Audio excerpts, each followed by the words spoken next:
So last time we saw each other was Pride Sunday. We had our service downtown as the Interfaith Pride service. Then many of us marched together. Then immediately after that, I drove to Santa Barbara, where I spent 2.5 days at the Climate Emergency Response Forum. And I was spent 2.5 days with a room of about 50 people from all over the world with various backgrounds, with various specialties, with various viewpoints. And there's an organization called CERF, Climate Emergency Response Forum, is building a platform to create a communications network for the world to use to collaborate around our response to climate change.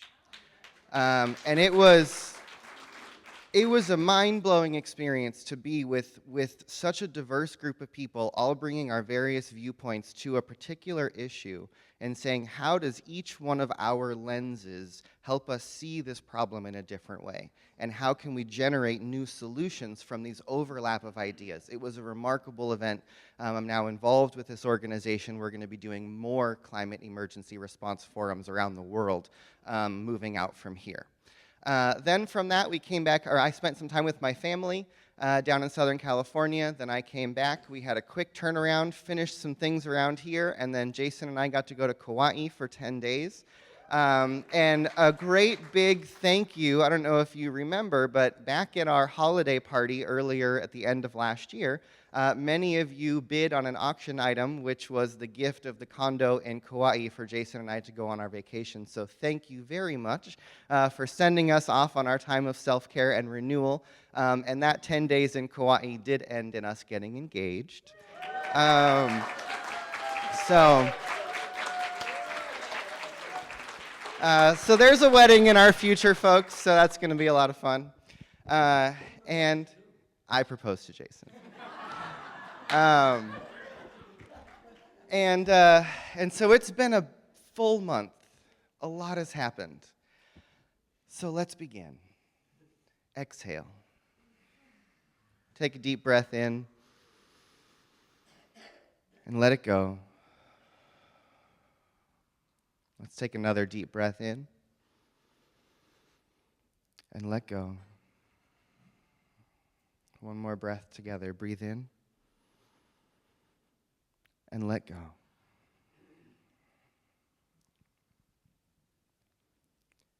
And so, as we begin, our theme for this month we're going to be cycling around is something like practice makes imperfect, or perfectly imperfect. I think we're going to perfectly imperfectly take this talk title all month long.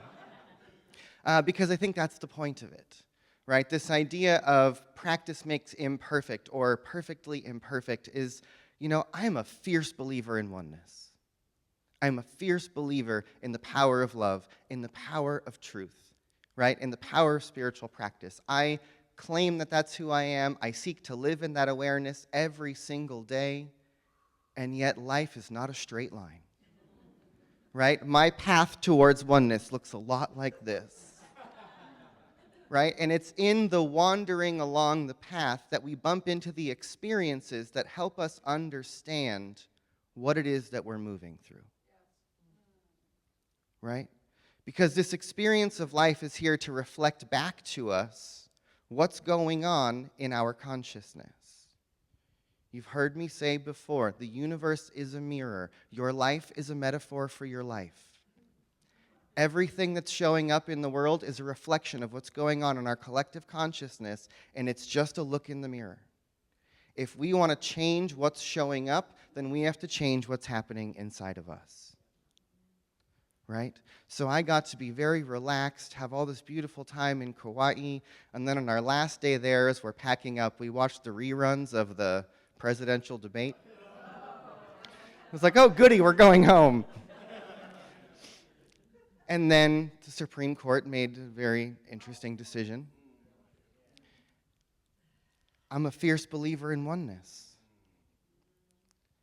And I see a whole lot of what feels like separation, of what feels like othering, of what feels like a system breaking down.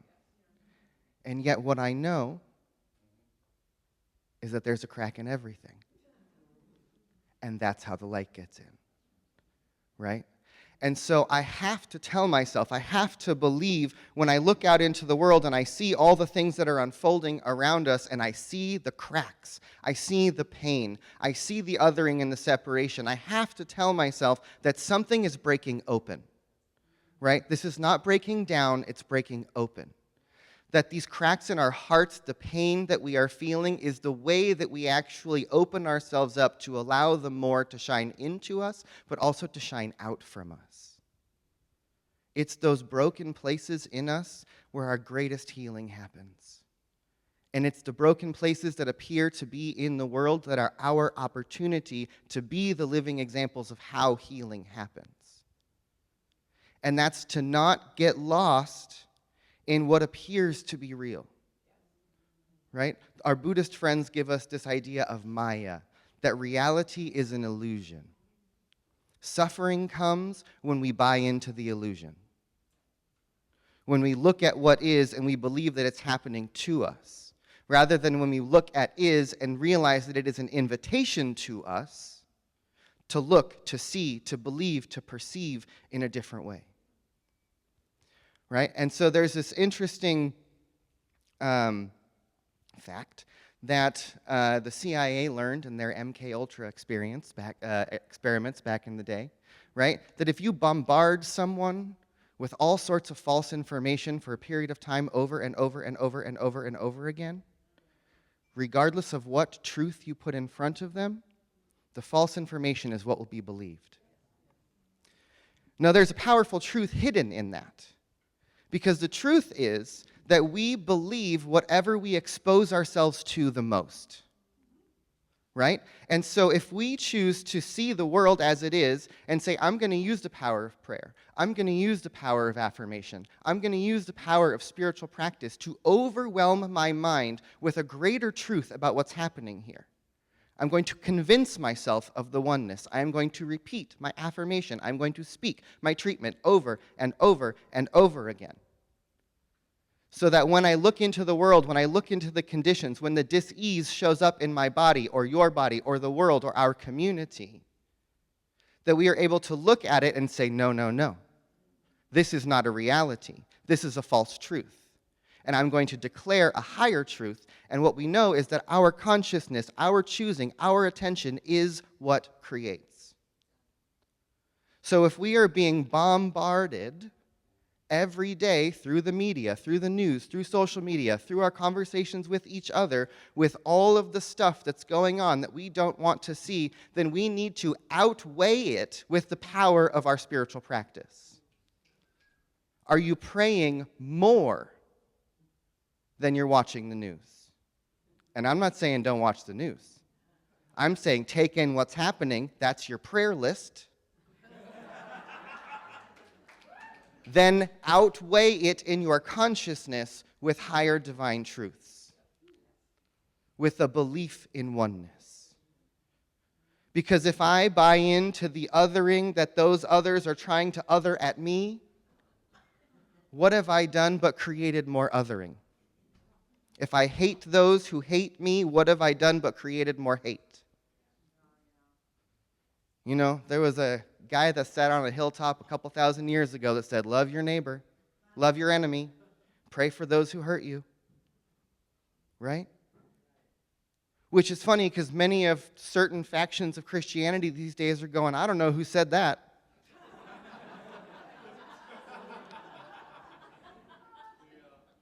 And so it's our job to take on that call.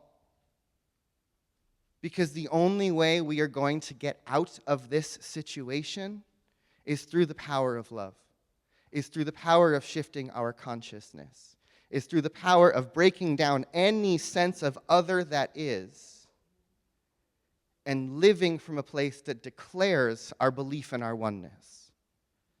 But that means that our consciousness has to be so overwhelmed with this truth that there's only one of us here, that it then trickles down and becomes the activity of our lives. It becomes the way that we vote. It becomes the way that we talk about what's happening. It becomes what we purchase. It becomes how we walk in the world.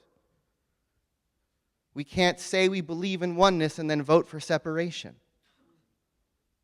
We have to figure a way to hold this in our minds, all that's happening in the world around us, in a way that allows us to remember that there's something greater at work here. I know that the worst moments in my life, the most painful experiences, the traumas, the moments where I have been hurt by other people, have forged me into the person that I am. So I know that that is true for all of us. That's true for us as a collective. That everything that is unfolding in the world right now is forging us into a new humanity. Can we tell a story that this is a time of rising up? This is a time of an invitation. This is a time of an awakening to a greater truth of who we could be. But we cannot get lost in the story of fear and separation and hatred.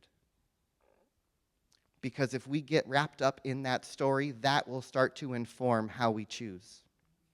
That will start to inform how we speak. That will start to inform how we vote, how we act, how we walk in the world. What does it look like for us to courageously and fiercely believe in oneness and live and lead from love? That is a serious practice. Because every day there's going to be opportunities to go the other direction. And the practice is to keep coming back. Every time we mess up, every time we make a mistake, every time we do it wrong, every time we get wrapped up in the hatred, we bring ourselves back to love. So the practice is bringing ourselves back. Right? The neuroscientists who study meditation these days will tell us that when you watch what's happening in the brain when someone meditates,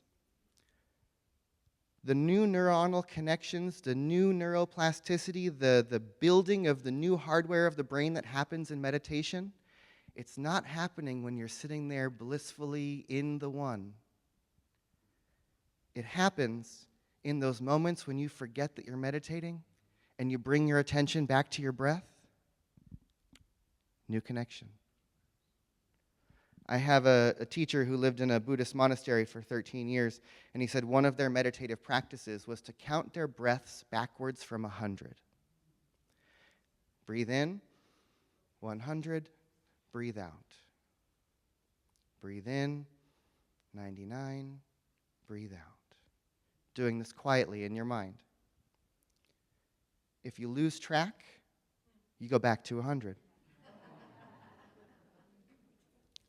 He said in 13 years in the monastery, he got to 0 maybe once. The point of the practice is not to get to 0. The point of the practice is to go back to 100. It's every time you get off track, you train yourself to go back to the beginning. Every time you get lost in the hate and the separation, you go back to love. Every time you forget who you are, you remember your truth. Every time you mess up, you go back to the center. Every time you forget, you remind yourself to remember. The practice is in stepping back onto the path every time we forget. Every time we see something that makes us believe in separation, every time we see something that makes us believe in the other, every time we see something or hear something or feel something that convinces us of anything other than our oneness, we bring ourselves back.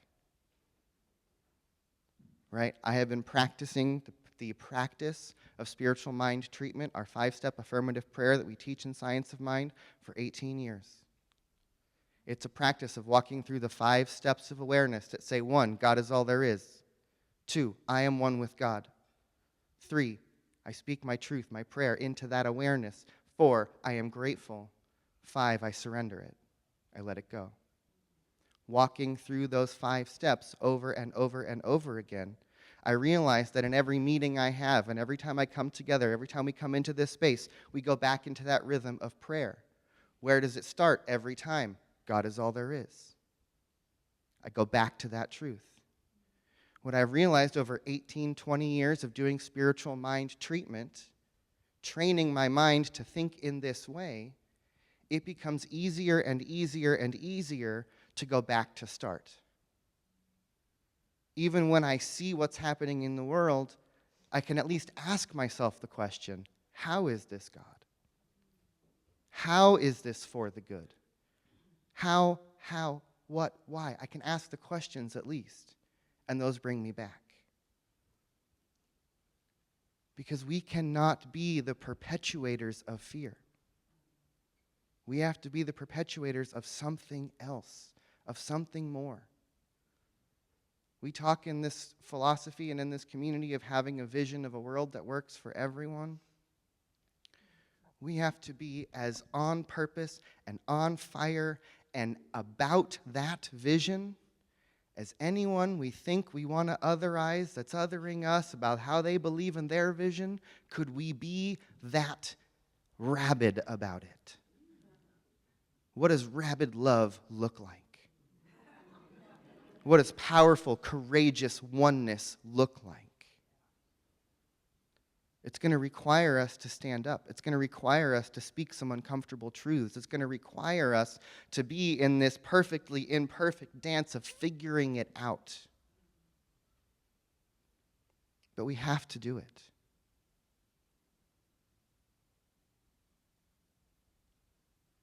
You know, I think about the fact that, again, it's really easy to see the separation, the pain, to be afraid. Right? I just told you my partner and I got engaged. If Project 2025 goes through next year, we won't be able to. Right? So what does standing up for love look like? What does voting for love look like? What is voting for inclusion? What is voting for oneness? What does standing up for the greater truths actually look like? Because whatever we're afraid of losing, it's an invitation for us to stand for what we believe in. It's an invitation for us to be brave, to be strong, to believe in the power of our consciousness and the power of our truth to create the reality and the world that we want to live in. Margaret Mead said, "Never forget that a small group of committed citizens can change the world. Indeed, it's the only thing that ever has." We can be that small group of committed citizens, not just us, but people who are willing to stand for oneness, stand for truth, stand for a bigger idea, and live it into the world. So that's what we're going to be chewing on this month as we unfold over the next couple weeks. And I want to take a little bit of time to anchor this deeper in prayer today. This is our first Sunday of the month where we often spend some extra time in prayer. And so Shira, if you would come up here. Shira's going to play the bowls for us. And normally I invite, individuals to come up and ask for some prayer. But the thing that I really want us to do today is to bring our collective consciousness together and speak a prayer for our nation, to speak a prayer for our world, to speak a prayer for the healing of our collective human consciousness and for our human heart.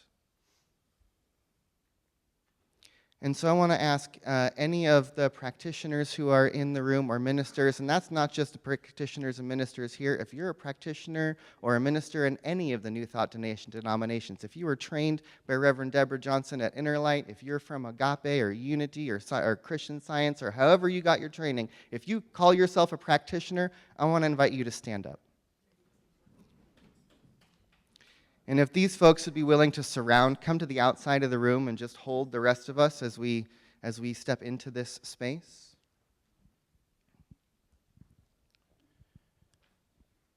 Shira's going to play the bowls in a moment.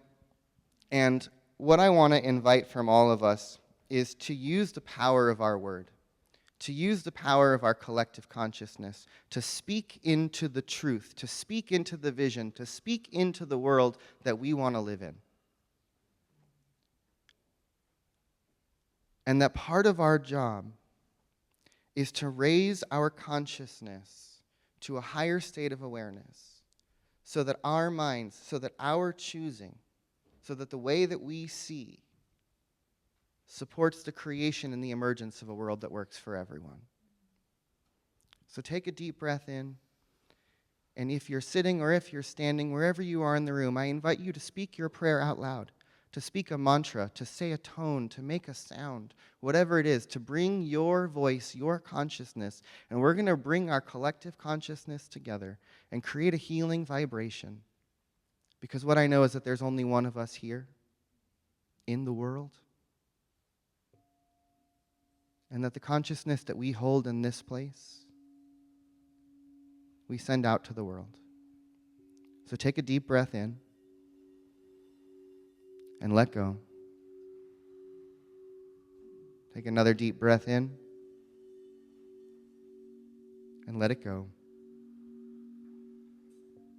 One more deep breath and let it go. And I want to invite everyone to speak your prayer out loud, beginning now. And so right here and right now, I speak my word.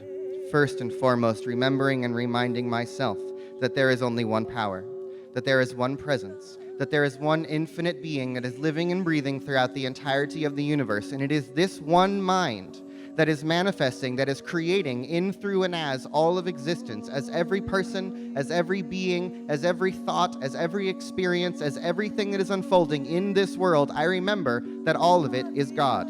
And so from that place of remembering that there is one divine consciousness at work here, I speak a word of allowing myself to remember that I am one in that consciousness, that which I choose to see, that which I choose to perceive, that what I speak, that which I feel is the way that the universe is creating. So I take my mind to a higher place, and I invite this congregation to lift our minds to a place where we can see that the divine activity of the one is at work in the world. And so what I claim is that every person on this planet who is seeking a position of power in any place is connected to that one divine mind. And it is the truth of that divine mind, the power of that divine mind, and that one heart that speaks and thinks and acts through every leader in this world. I speak for those presidential candidates. I speak for our Supreme Court justices. I speak for everyone in this nation, that we are connected to a higher divine intelligence, and that intelligence is washing through our consciousness, seeing through us, speaking through us, acting us, opening our hearts. And so what I know is that justice is a power, is a presence in this universe that is true. I know that evolution is a power that is true. I know that love is a power that is true. I know that healing is a power that is true. I know that there is something great unfolding here in this world right now, and that even that which appears to be breaking down is actually cracking open, and that these cracks allow the light to get in, to get out, to shine into the darkest places within our consciousness, so that something new can be born from this fertile soil of that which is breaking down, preparing us to step into the next. And so let us open our hearts in this moment right now, remembering that there is something more at work here, and that it is working in, through, and as each one of us. And so in that awareness, let us be grateful that we have the capacity, that we have the freedom, that we have the ability to gather into this space and cultivate this collective consciousness right here and right now, knowing that as we do so, we lift the vibration of our own minds, we lift the vibration of this space, and we know that that vibration moves out into the world, that if we can experience peace right here, we hold that this peace is available to everyone, everywhere, every when, all the time. And so I breathe again, remembering that each one of us are being breathed by something greater than we are, and it is that one life that is living and breathing in everyone on this planet, that there is no one and no thing that is separate from this one. And so let us choose to see this everywhere and allow this to inform us in everything that we do, so that we can stand for truth, so that we can stand for love, so that we can be not afraid and courageously live into that which we know needs to be. We call upon a world that works for everyone. We know that it is being born, that the seeds are being planted, that all that no longer serves this highest divine idea is currently falling away from this world. So I know that all that crumbles creates room for that which truly wants to rise up. And for that I can be grateful. For that, I am grateful. And so I speak this word, and I seal this prayer by saying, and so it is.